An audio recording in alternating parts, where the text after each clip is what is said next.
I carried a letter in my pocket my whole life. I never sent it.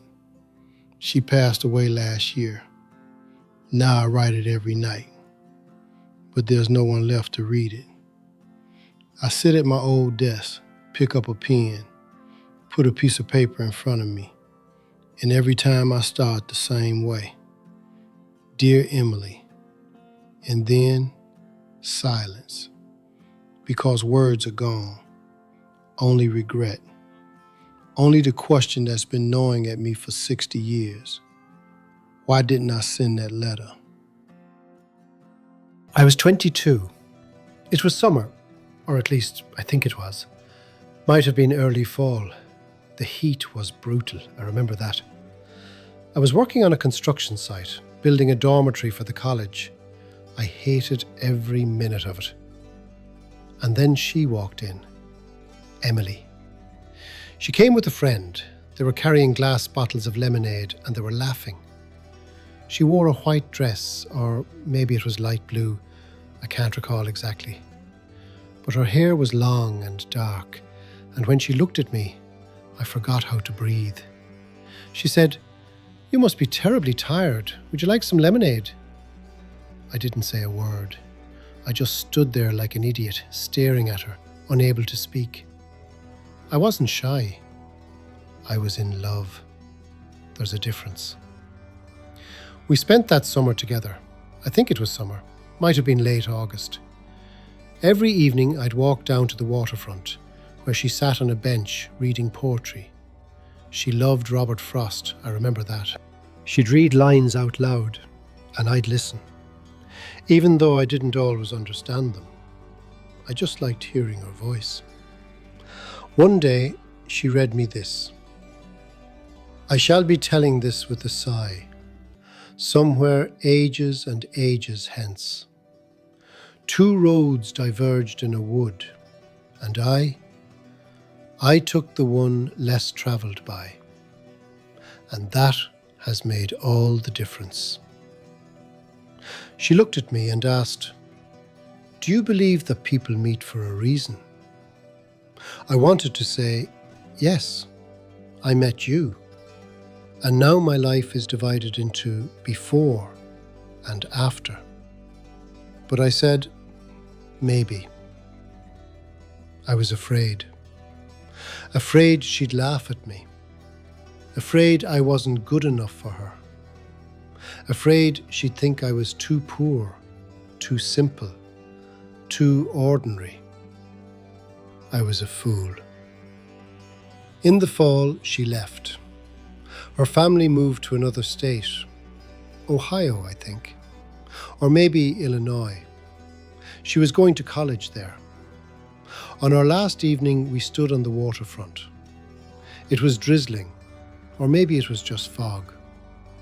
She looked at me, and I saw the question in her eyes. I knew she was waiting. She was waiting for me to say, "Don't go. Stay with me. I love you." She was waiting for me to ask her to stay. I said nothing. I stood there, clutching a letter in my pocket. A letter I'd written her a week before. It said everything. Everything I was too scared to say out loud. I didn't give it to her. I thought, she's going to have a brilliant future. Why would she want a simple builder like me? I'd only ruin her life. I turned around and walked away. I didn't see her cry. I didn't know she waited for me until the very last moment. I got married 3 years later. A good woman, dependable, convenient. We lived together for 40 years. We had children, then grandchildren. We never fought, never raised our voices. You know what that means? It means we never truly loved each other. Love is when you have something to lose, when you're scared, when you shout, then cry, then hold each other and can't breathe without the other.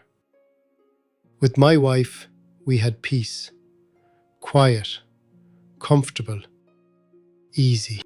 like a museum you visit out of politeness. All my life, I carried that letter in my pocket. I moved it from one jacket to another, from one briefcase to the next. It was always with me. Sometimes, late at night, when no one was around, I'd take it out and read it again. I'd written her that autumn, "Emily, I love you. I know I'm not much, but I'd become better for you. Just say the word and I'll follow you anywhere. I'll wait my whole life if you say you need me." I'd hold that letter and think, why didn't I send it? Why didn't I say those words to her face? And every time I'd tell myself the same thing. I was scared. We met again, by chance, 40 years later. It was at an art gallery. I think it was in Boston, but it might have been New York. I was looking at a painting, and she was standing right next to me, staring at the same canvas. I recognized her instantly. She'd aged, but her eyes were the same. I walked over. I didn't know what to say. I just said, "Emily?" She turned. She looked at me. And then, after a moment, her face lit up with a smile.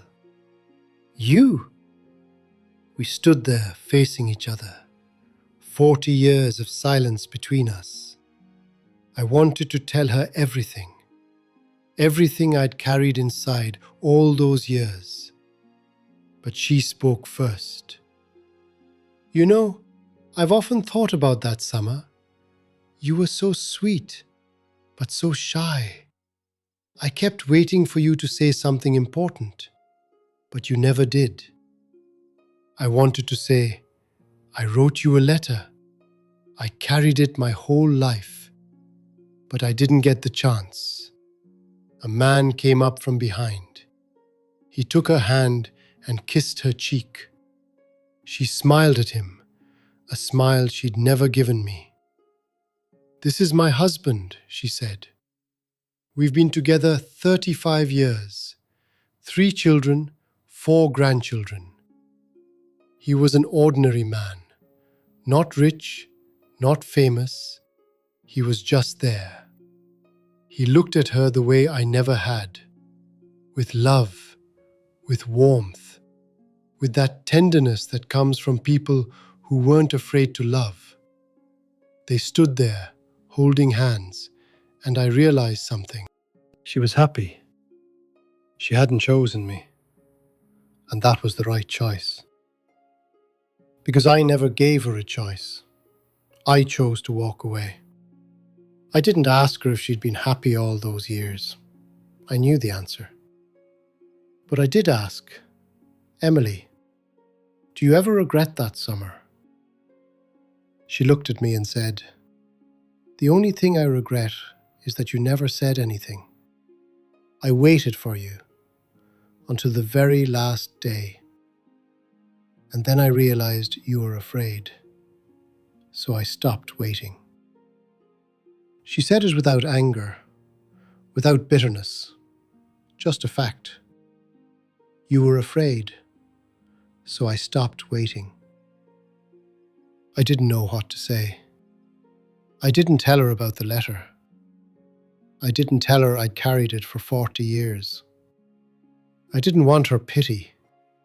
I wanted her to know that I had waited too, but in silence, in fear, in loneliness. I walked out of the gallery, sat down on a bench, and cried. For the first time in 40 years. I realized something. I wasn't afraid of losing her. I was afraid of risking. Afraid she'd say no, and I wouldn't survive.